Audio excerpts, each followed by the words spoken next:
Hi everyone, it's Margaret Manning here with 60 and Me. Thanks for being here this morning. I hope that you're doing okay wherever you are in this amazing world of ours. I know that we've got women joining us every day, so welcome to the new people. Thank you for being here.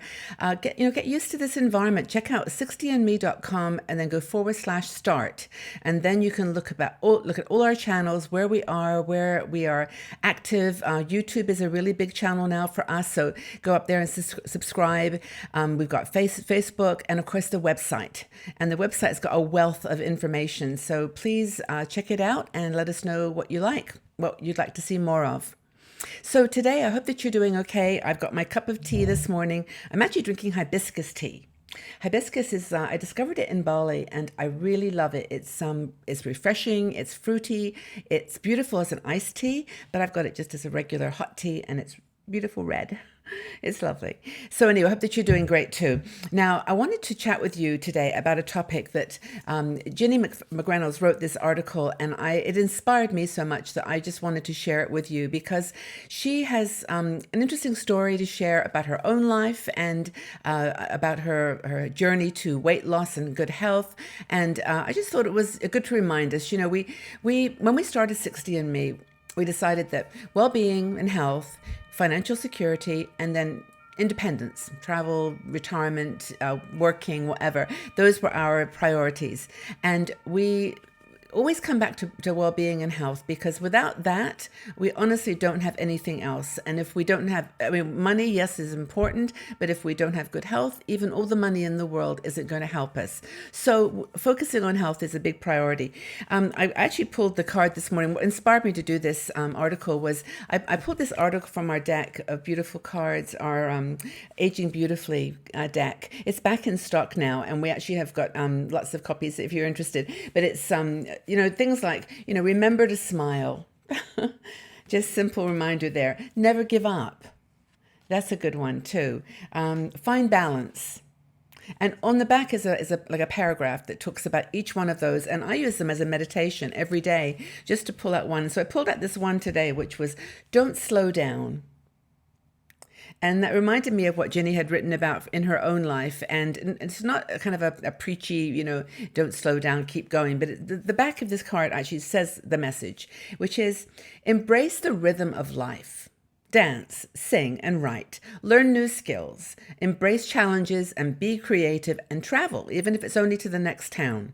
Never allow your life to stagnate. Move even when you're standing still. Every movement is sacred, because it creates the rhythm of your life. Now, a lot of us do things to sort of try to push that along, to keep moving. We do diets. Ginny said she went on her first diet when she was 14. Her mom apparently was, quite fanatical about her own diets, and she would, make everybody not eat cookies for 4 days, and then all of a sudden there were cookies everywhere. And, it's just, she had that inconsistency in her own life. So Ginny picked it up too. And she said that, she kept a good healthy weight when she was younger, but then menopause hit. And maybe many of you have had the same experience, that when you get to that time where your hormones start doing weird things, then, 50 is more than a number. Fitness after 50 is more than a number on a scale. You can lose the weight and still be very unhealthy. And that's what Ginny's article is all about. How to look at fitness in a much broader scale.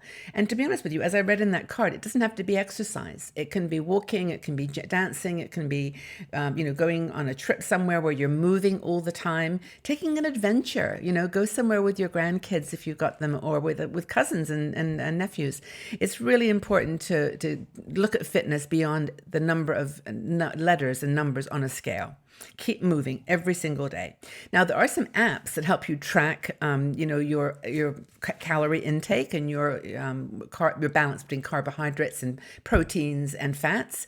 You can use an app on your iPhone or your phone, but those are really based on some very simple principles. Lots of plant-based foods, fruit and vegetables. It's not complicated.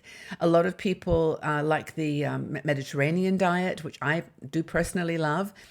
fish, fresh vegetables, and olive oil for fats, avocado, those types of things. Very, very simple. But she says it's better to work with a range of calories, different foods, try new things, than it is to get into a starvation mode, where you're only buying, low fat, because low fat is a myth, that there's sugar all through low fat products, and that's probably worse than the fat.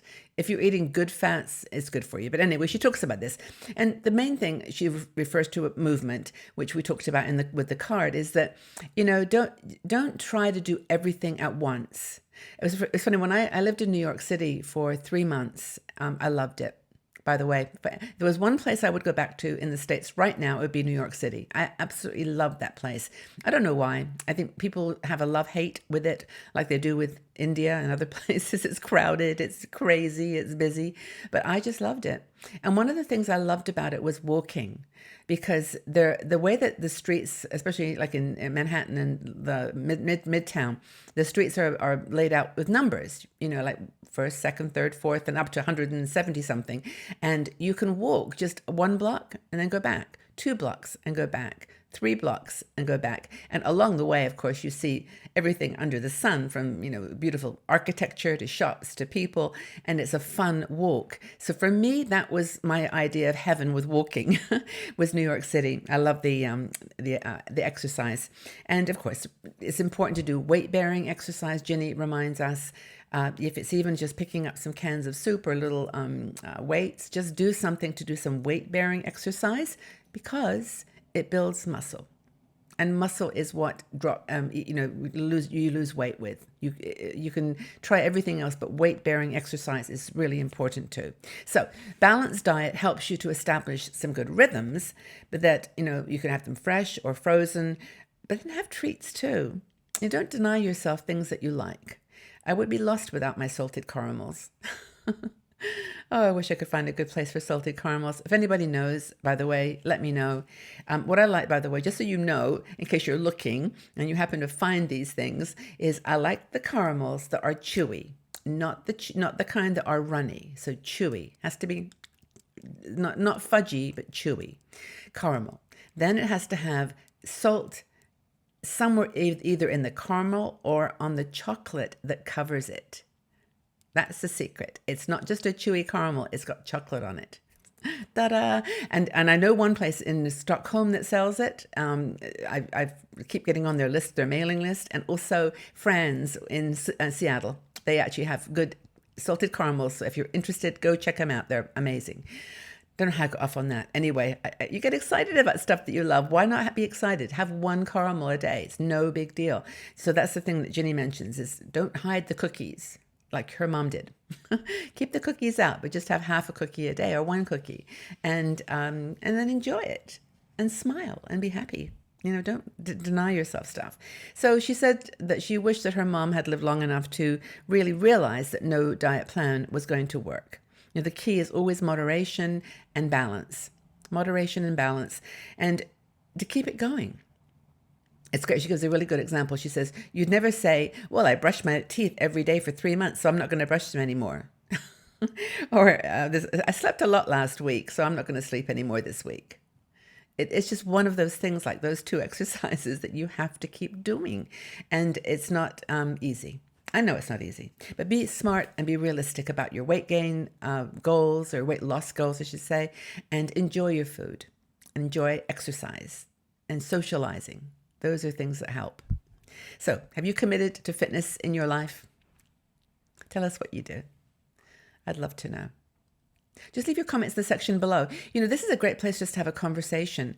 60andMe is a very unique community. We have plenty of places like here on YouTube or Facebook or on our website, of course, that are great places to talk. Use that. At the bottom of every article on our website is a place that says leave a comment. And people sometimes forget that. They read the article and they just go on to the next thing. But it's really helpful if you read the article and then just leave a little comment, like great article, or didn't help me at all, or whatever you want to say. That the blogger, the person that wrote the article, or me or whoever, gets appreciation from your reading the article. So it's my little reminder for today. Leave a comment on the website under the article. Anyway, everybody, have a really, really nice day. Hope it turns out to be good for you. Take care of yourself. Thanks, Ginny, for this article. I'm inspired. And just take care. Be well. Talk again soon. Bye-bye for now.